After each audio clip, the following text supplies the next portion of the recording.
करवा चौथ माता की जय। श्री गणेशाय नमः।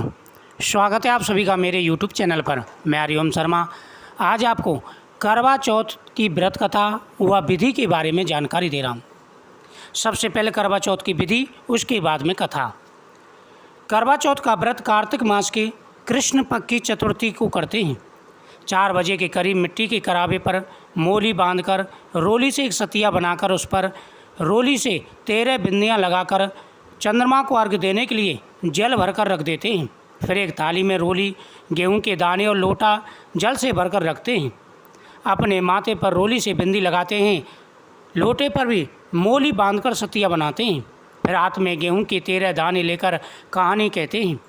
कहानी सुनने के बाद कुछ गेहूं के दाने लोटे में डालते हैं और कुछ दाने साड़ी के पल्ले में बांध लेते हैं, जो कि रात्रि में चांद को अर्घ्य देते समय हाथ में लेते हैं।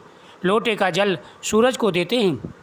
एक थाली में फल, मिठाई, चावल भरा हुआ खांड का करवा और रुपया रखकर बायना मंस कर सासू जी, नंद जी या जेठानी को दिया जाता है। पानी को अर्घ्य के रूप में प्रयोग करते हैं। एक गिलास में अलग से व्रत खोलने के लिए पानी भर कर के रखते हैं। करवा चौथ की कथा। भगवान गणेश और चौथ माता के सामने दीपक जला करके उनकी पूजा करें, फिर आप इस कथा का श्रवण करें। एक साहूकार के 7 बेटे और एक बेटी थी, जो कि 7 भाइयों की लाडली बहन थी। 8 भाई बहन एक साथ बैठकर खाना खाते थे। कार्तिक की चौथ आने पर बहन ने करवा चौथ का व्रत रखा। जब वो 7 भाई खाना खाने आए तो उन्होंने बहन को भी खाना खाने के लिए बुलाया। तो माँ बोली, आज इसका करवा चौथ का व्रत है, इसका पहला करवा चौथ का व्रत है। जब चांद निकलेगा तब यह अर्घ देकर ही खाना खाएगी। तब भाइयों ने सोचा कि चांद तो काफ़ी लेट निकलेगा, हमारी बहन क्या जब तक भूखी रहेगी। जंगल में आग जलाकर छलनी में से चांद दिखा दिया। बहन भाभियों से बोली, चलो अर्घ दे लें, चांद निकल आया है।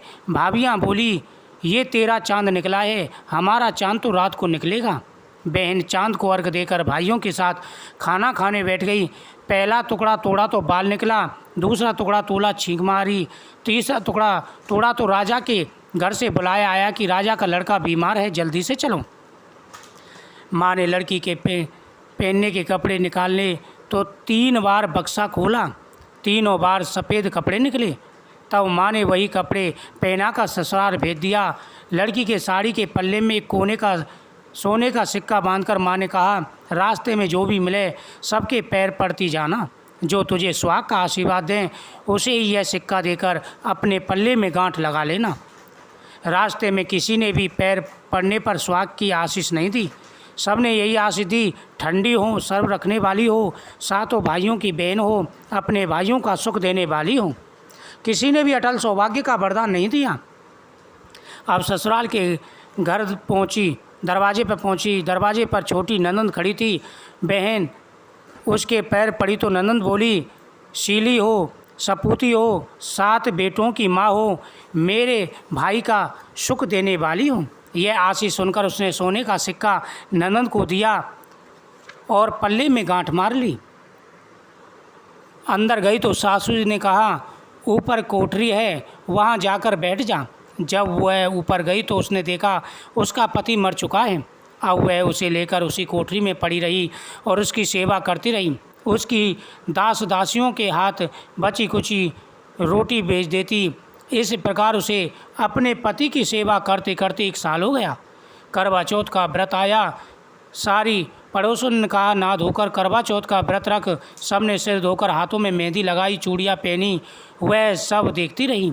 एक पड़ोसन बोली, तू भी करवा चौथ का व्रत रख ले। तब वह बोली, मैं कैसे रखूं? पड़ोसन बोली, चौथ माता की कृपा से सब ठीक हो जाएगा। तूने अपने पति की इतनी सेवा की है, चौथ माता तेरा पतिव्रत धर्म अवश्य ही सफल करेंगे। पड़ोसन के कहने से बहू ने भी व्रत रखा।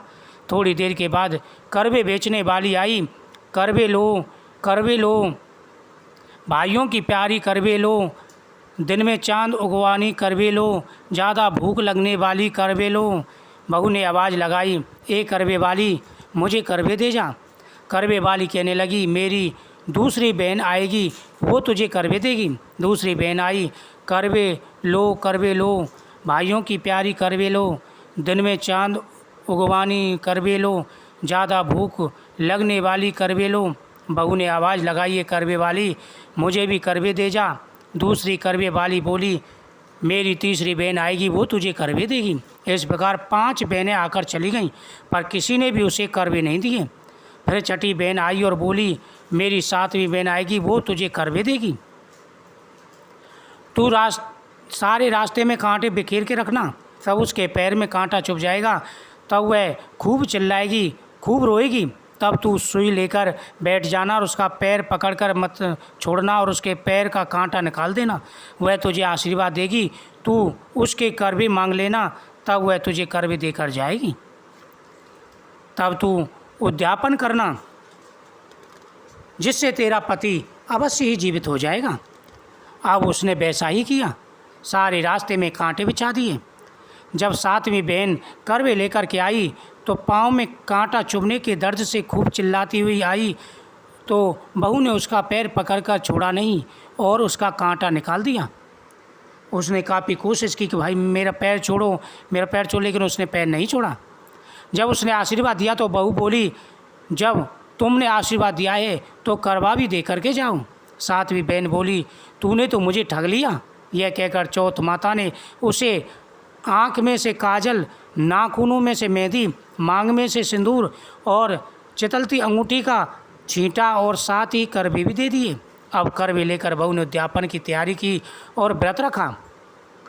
उद्यापन किस प्रकार से किया जाता है उसका विशेष रूप से ध्यान रखना है। जिस वर्ष लड़की की शादी होती है उस वर्ष बहू के मायके से 14 चीनी के करवे, उनमें 5-5 बतासे रुपया रख करके सबके मूली बांधकर रोली से सतिया करके साड़ी, ब्लाउज, पैर पढ़ाई के रुपये, 14 ढक्कन वाले बर्तन, 1 लोटे में चावल, दामाद के कपड़े, 1 खांड चीनी का करवा, 1 मिट्टी का करवा अथवा सामर्थ्य अनुसार स्टील या चांदी का करवा, पानी भरकर नाला बांधकर सतिया करके 13 टिक्की करके फल, मिठाई, पूरी, सब्जी, हलवा आदि के साथ विशेष बयाना भी आता है। यदि किसी के यहाँ पर ज़्यादा खर्च हो तो चीनी के करवे व बर्तन 14 की जगह 21 भी दे सकते हैं। इस व्रत में चंद्रमा को अर्घ्य देने के बाद ही खाना खाते हैं और व्रत में फलाहार नहीं होता। इस प्रकार से उद्यापन किया जाता है। इस प्रकार से उसने करवा लिया। अब करवे लेकर बहू ने उद्यापन की तैयारी की और व्रत रखा।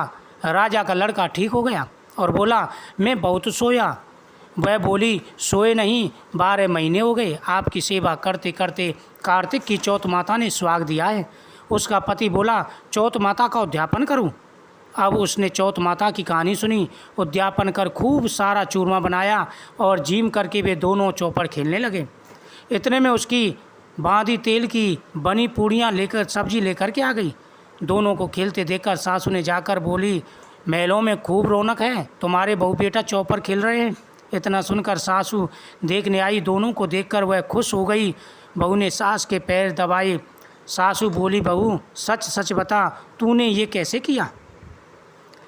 उसने सारा हाल अपनी सास को बताया तो राजा ने सारे शहर में ठिठोरा पिटवा दिया। अपने पति के जीवन के लिए सब बहनें करवा चौथ का व्रत अवश्य करें। पहली करवा चौथ को अपने पियर में जाकर के व्रत करना चाहिए। हे चौथ माता, जैसे राजा के लड़के को जीवन दान दिया वैसे सभी को देना, मेरे पति को भी देना। कहते सुनते व सब परिवार की स्त्रियों को भी सुहाग देना। इसके बाद विनायक जी की कहानी अवश्य सुननी चाहिए। अगले वीडियो में आपको विनायक जी की कथा सुनाएंगे। इस कथा को सुनने के बाद में हर प्रकार की मनोकामना पूरी हो जाती है। भगवान गणेश जी प्रसन्न होकर के मनवांछित फल प्रदान करते हैं। जो व्यक्ति सच्चे मन से भगवान गणेश, चौथ माता, कार्तिकेय भगवान शंकर और गौरी माता की पूजा करते हैं, उनकी सभी मनोकामनाएं पूरी हो जाती हैं। धन बढ़ता है, सुख समृद्धि बढ़ती है, पति की आयु लंबी होती है। यह व्रत बिल्कुल निर्जल रखा जाता है। इस व्रत में फलाहार नहीं किया जाता। सूर्योदय के समय जिनके जहाँ सर्गी का नियम है वह सर्गी करें, उसके बाद में संकल्प करें। भगवान गणेश जी के सामने अपना नाम उच्चारण करें, अपना गोत्र उच्चारण करें, अपने पति का नाम उच्चारण करें।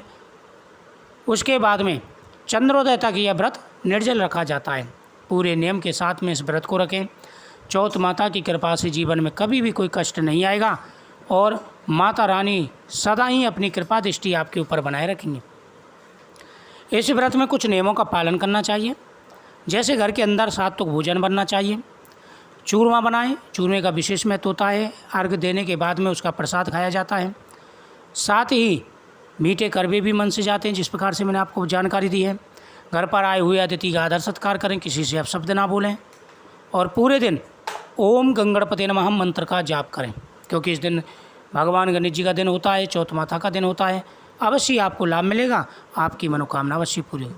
तो इस वीडियो को ज़्यादा से ज़्यादा शेयर करें, जिससे सभी कथा सुने, पुण्य के भागी बने। और कथा सुनने के बाद ही अर्घ दिया जाता है, उसका महत्व होता है।